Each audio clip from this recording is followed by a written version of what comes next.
I'm Tyler Rutt with the NSU News. Tucked away in these walls is something some people might find very eerie. An actual cadaver. A human body donated to the school for the sake of education. We do have an actual cadaver that we have in our laboratory. We get the cadavers from the State Anatomical Board, from the Willed Body Program. So all the cadavers are people who have donated their body specifically for this purpose.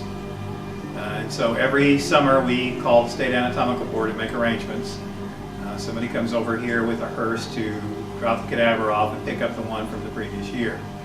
My experience with the cadaver at first was a little eerie and it made most of the students uncomfortable, but as we spent more time in there studying it, observing the body, we realized it was more for educational purposes and we stopped looking at it as more of a corpse. Due to it being illegal to actually buy and sell human bodies, the cost of the cadaver is actually zero. But the price that it costs to preserve the cadaver and ship it here is where the cost comes from. And since the cadaver is used both in the anatomy department and the optometry, the two departments split the cost equally. Our cadavers are preserved with a preservative that's mostly isopropyl alcohol and some other chemicals.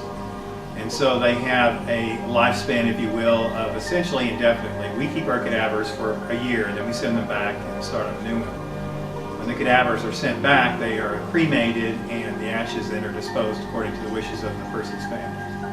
The anatomy department uses this cadaver to demonstrate the difference between the models and how the actual human body looks.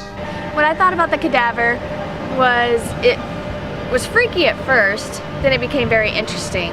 What I learned from the actual cadaver body was where things were located and like if it was stacked under a muscle or on top of it or wrapped around it. One muscle you can't see because of another.